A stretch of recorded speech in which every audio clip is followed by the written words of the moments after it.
Of course, just the day before the Supreme Court declared abortion was no longer a right in this country federally, they expanded another right, access to guns.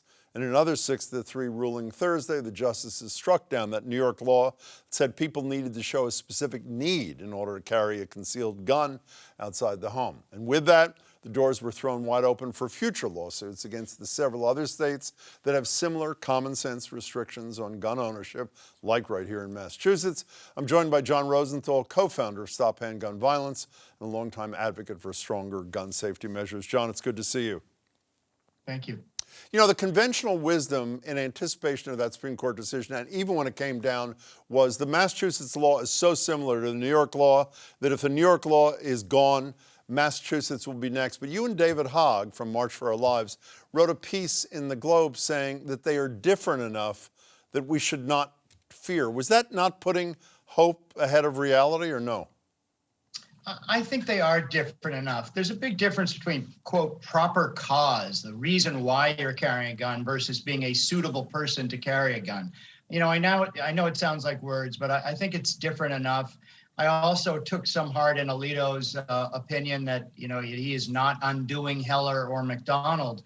And the Heller case in D.C., if you remember, Scalia wrote for the majority and said you can't ban guns in the common use at the time of the founders. And he said, I don't mean semi-automatic weapons or assault weapons. They didn't exist.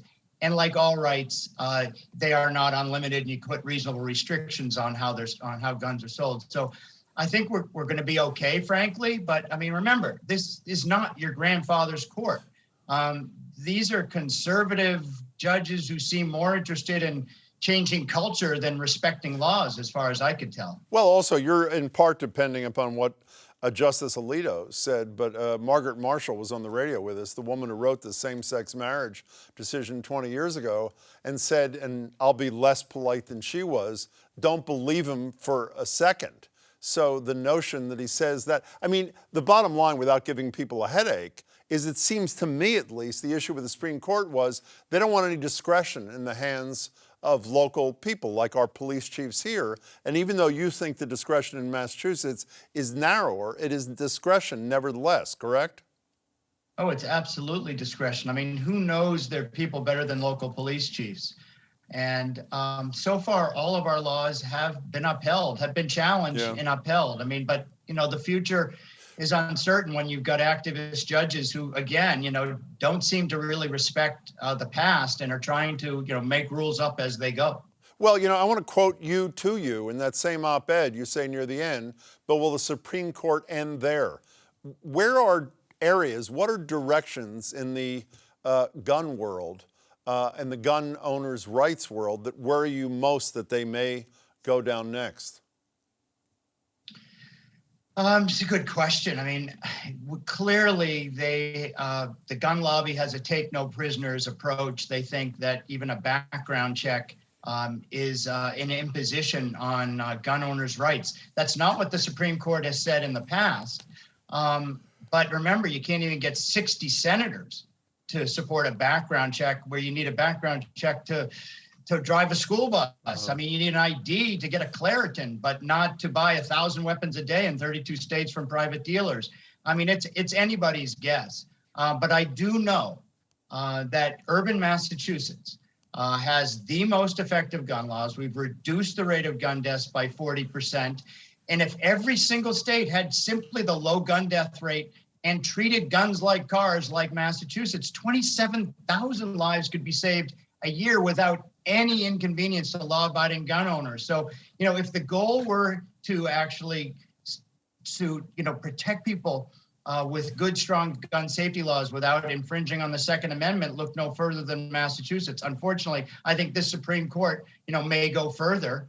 We just don't know to what extent. And, you know, right now we know the Republicans are owned. I shudder to think that the Supreme Court, a majority on the Supreme Court, is owned as well. Is there room? I mean, we should say you're being a little modest. You're in part responsible for the fact that we do have those kind of tough laws, and that we have the reduced incidence of fatalities and those sort of things in our state, meaning the laws do work, despite what some of the opponents say. Is there even more that our legislature could do that you're fairly confident would avoid the wrath of the Supreme Court? Well, good question, Jim. I know that our legislature right now is consulting lawyers to make sure that our existing laws can withstand a challenge. And if we have to tweak those laws, I think we will. And we've passed our gun laws with bipartisan support. And I know we have the support of the governor, and I know we have the support of the attorney general to support the legislature in protecting these gun laws. I mean, they do save lives, but Jim, I mean, you can only save so many lives when, anyone can still go to Maine, New Hampshire, Vermont, and 32 states in total and buy an unlimited number of guns and bring them into Massachusetts. So, we're up against it. And the Supreme Court is not helping save lives in America from preventable gun violence. By the way, I think some people have heard the story, but you took my radio co-host colleague to New Hampshire to a gun show a number of years ago to prove that point. And she asked about a high-capacity magazine, and the guy was ready to sell it to her. And she said, but it's not legal in Massachusetts. And his response was something like, well, nobody needs to know, do they? Wasn't that essentially what she heard? That is exactly right. And Jim, I mean, Marjorie and I also saw, some young teenage kid walk out with a grenade launcher attachment to an AR-15 cash and carry. I mean, this is America. This is truth is stranger than fiction when it comes to gun policy. And it's the reason why we have more gun violence in America than 27 industrialized nations combined. It is by choice. And it is like the Supreme Court choosing to take, to respect unlimited access to guns, but at the same time, take away a woman's right to choose. This is not the America that we all thought we were living in, and we better wake up. America is calling. We have got to get out and vote these conservatives out of office and ultimately change the court, or we are going to lose our democracy. And seeing reproductive rights and seeing gun rights trump, healthcare is insane in America. On that note, John Rosenthal, thanks for your work as always. Talk to you soon. Thanks for having me.